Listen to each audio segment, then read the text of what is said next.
আসসালামু আলাইকুম আপুরা, কেমন আছো তোমরা সবাই? আশা করি ভালো আছো। তো আজকে সকালে চলে আসলাম তোমাদের সাথে। আমি সকালবেলা নাস্তা কিভাবে আটা গুলিয়ে আমি খুব সহজে তৈরি করি, তো সেটা তোমাদের দেখানোর জন্য। তো আমি এভাবে গুলিয়ে পরোটা বানাই।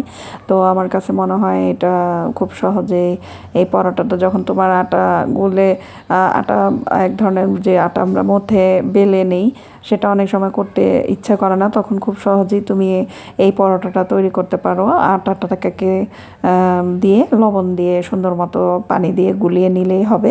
তো আমি এইভাবেই অনেক সময় আমার যখন ওইভাবে আটাটা গুলে করতে ইচ্ছে করে না, তখন এইভাবেও আমি করি।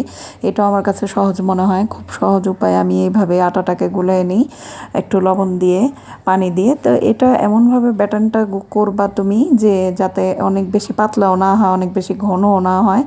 তো যাই হোক, আমি এভাবে করে তো তাওয়াটা আমি গরম বসায় দিলাম। তো এইভাবে করে আমি এই পরোটাগুলো বেলে নিব।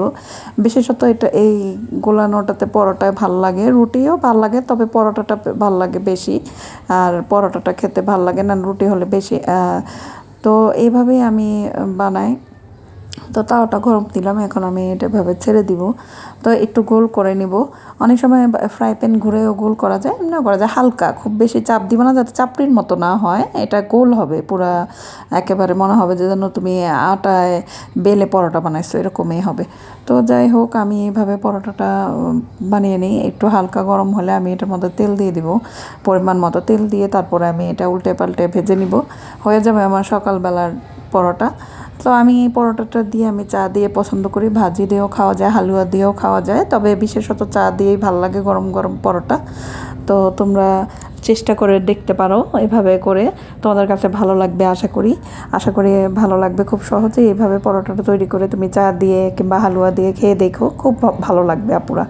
তো আমি প্লেটে উঠিয়ে নিব এখন, যেহেতু পরোটাটা হয়ে গেছে। আর খুব একটা সময়ও লাগে না যদি তুমি একটু ধৈর্য সহকারে ভাজো।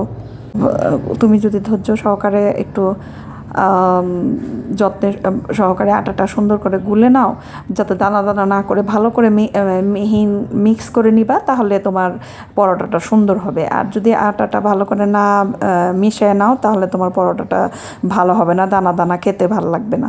তো ভালো করে আটাটা গুলিয়ে নিতে হবে, এটাই হচ্ছে এটার মূল বৈশিষ্ট্য। তো যাই হোক, আমি এভাবে অনেক সময় যখনই আমার খুব তাড়া থাকে বা আমার খুব সহজে একটু পরোটা খেতে মন চায়, তো আমি এভাবেও করি, আবার ওভাবেও করি, মানে দুই রকম সিস্টেমে আমি করি। তো এভাবেই আমি সকালবেলা নাস্তা বানিয়ে ফেলি। তো আমার কাছে মনে হয় পরোটাটা খেতে খুব একটা খারাপ লাগবে না। আপনারা খেয়ে অবশ্যই জানাবেন কমেন্ট করে যে কেমন হয়েছে এভাবে পরোটা বানিয়ে। তো যাই হোক আপুরা, আসলে মানুষের জীবনটা খুবই বৈচিত্র্যময়। মানুষে কখনো ভালো কখনো মন্দ বিলেই মানুষের জীবন। তো আমার হয়তো জীবনে আমার অনেক চাওয়া পাওয়া ছিল, অনেক আশা আকাঙ্ক্ষা ছিল। আসলে আমার কোনো চাওয়া পাওয়াই পূরণ হয়নি। তো আমি এটা নিয়ে এখন আর আফসোস করি না, সম্পূর্ণ ভাগ্যের উপর ছেড়ে দিয়েছি যে আমার ভাগ্যে যা আছে তাই হবে। আসলে সবার ভাগ্য তো আর এক হয় না, সবাই তো আর সবসময় ভালো থাকতে পারে না। আর সবার ভাগ্যে সব কিছু যেটা চায় সব কিছু পূর্ণতা পায় না, সবার অপূর্ণ থেকে যায়। তা আমার অনেক স্বপ্ন ছিল, অনেক আশা ছিল, আমি অনেক কিছু, আমার জীবনে অনেক শখ ছিল যে আমি এটা হব ওটা হব, এরকম অনেকে মানুষে অনেক কিছু জানে। যেমন আমি অনেক সময় ভালো গান গাইতে পারি, আমি অনেক সময় ভালো অভিনয় করতে পারি, কিন্তু আমার অনেক শখ ছিল আমি জীবনে এটা হব এটা করব, কিন্তু কিছুই আমার আশা পূরণ হয়নি। আসলে মানুষের জীবনটা খুবই বৈচিত্র্যময়, মানুষ যা চায় তা সহজে পায় না। আর আমার জীবনে অনেক কিছু ঘটে গেছে যা আমি কখনো কল্পনাও করিনি। আসলে আমার জীবনে এমন কিছু ঘটবে আমি কখনো ভাবিনি। তো যাই হোক, আমি এখন আর সেগুলো মনে করে আফসোস করি না। তো শুধু ভাবি যে হয়তো আমার যা হয়েছে আমার সাথে আমার ভালোর জন্যই হয়েছে। তো সেটা মনে করেই আমি জীবনটাকে সুন্দর মতো গোছানোর চেষ্টা করি, যাতে আমার আর সেই ধরনের কথাবার্তা মনে না পড়ে। আসলে মা বাবা তো বিয়ে দেয় ভালোর জন্যই, প্রত্যেকটা মেয়েকেই বিয়ে দেয়। তো আপনি একটা কথা কি, ভাগ্য এমন একটা জিনিস, আপনাকে যদি আপনি সেটেল ম্যারেজেও অনেক মেয়েরা আনহ্যাপি থাকে, আবার অনেক মেয়েরা দেখা যায় পছন্দ করে বিয়ে করছে সেখানেও আনহ্যাপি থাকে। তো মা বাবা তো ভালোর জন্য দেয়, তো সবাই তো আর ভালো থাকতে পারে না। তো তো আমাকেও এরকম দেখে দিয়েছিল।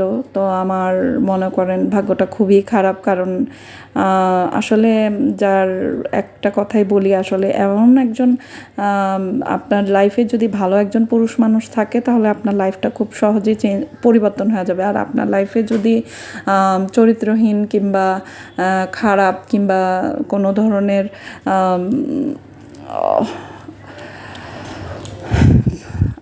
আসলে কি বলবো, আর বলার ভাষা নেই। আসলে যাই হোক, অনেক কথাই বললাম। আসলে আপুরা, আমার মাঝে মাঝে অনেক কষ্ট হয় যখন তখন অনেক কথাই মনে পড়ে। তো আস্তে আস্তে আপনাদের সাথে সবই শেয়ার করব। আসলে আমি এখন, মানুষ বলে না যে মানুষ হোঁচট খেয়ে উঠে দাঁড়ায়, দেয়ালে যখন পিঠ থেকে যায় তখন মানুষ অনেক কিছু শিখে যায়। তো আমি এখন আমার একা একা আমি জীবনটাকে গুছিয়ে নিতে চাই। তো যেভাবে মানুষ থাকে, আসলে মানুষ কখনো একা পৃথিবীতে একাই আসে, যখন আবার একাই চলে যায়, এটাই নিয়ম। তা আমি এখন যেভাবে আছি আমি এভাবেই ভালো আছি। আমি মনে করি যতই আমার মনের ভিতরে কষ্ট থাক না কেন, আমি সারাক্ষণ ব্যস্ত থাকার চেষ্টা করি যাতে আমার মনটা ভালো থাকে। আমার এই আর কি। তো আমি মাঝে মাঝে অনেক ব্লগে দেখি হাজব্যান্ড ওয়াইফ, তারপরে ফ্যামিলি নিয়ে সবাই খুব আনন্দে আছে। আমার কাছে খুব ভালো লাগে। আমি সবসময় তাদের জন্য দোয়া করি আল্লাহ যাতে সবাইকে ভালো রাখে, এভাবেই সবাই সুন্দর মতো সংসার জীবনটা গুছিয়ে রাখতে পারে। কিন্তু আসলে সবার ক্ষেত্রে তা হয় না। আসলে কি, ওই যে যেটা বললাম, আপনার লাইফে যদি এমন একজন আসে যে আপনার সব কিছু দুঃখ বুঝে, আবার এমন কেউ আসে যে শুধু আপনাকে দুঃখই দিয়ে যায়, যন্ত্রণায় দিয়ে যায় বিভিন্নভাবে, দেখা যায় অনেক সব পুরুষ তো এক হয় না, হাতের পাঁচটা আঙ্গুল সমান হয় না। পৃথিবীতে এমন অনেক ভালো পুরুষ মানুষও রয়েছে, আবার এমনও অনেক ভালো মহিলা মানুষও রয়েছে। তো সবাই তো আর এক হয় না, সবার ক্ষেত্রে সব কিছু এক হয় না।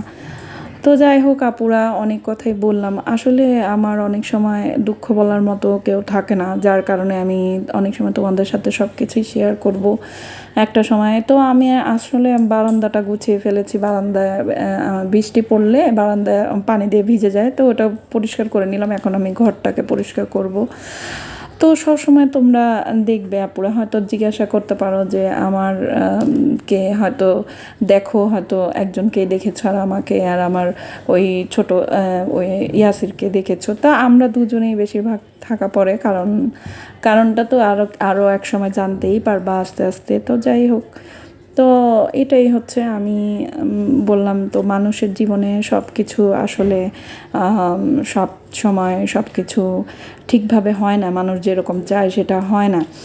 তো আমি এটা নিয়ে আফসোস করি না। আমি মনে করি আমার ভাগ্যে যা আছে, যা হবে তা আমার ভালোর জন্যই হয়েছে বা হবে। তো এটাই।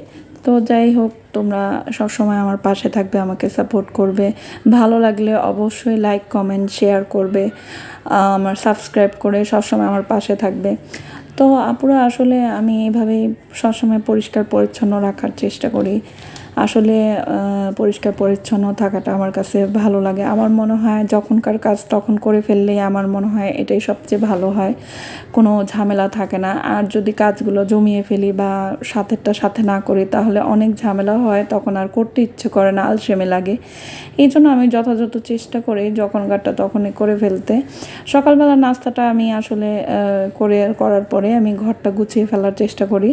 তো এভাবে করে আমি সবসময় ঘর গুছিয়ে ফেলে পরিষ্কার পরিচ্ছন্ন থাকার চেষ্টা করি। অবশ্য পরিষ্কার পরিচ্ছন্ন তো থাকা আমাদের প্রত্যেকটা মানুষেরই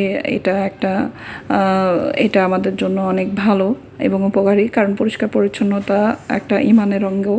তো যাই হোক, আমি এইভাবেই কাজকর্ম করি খুব সহজে, হয়তো সহজেই যেভাবে কাজ করা যায়।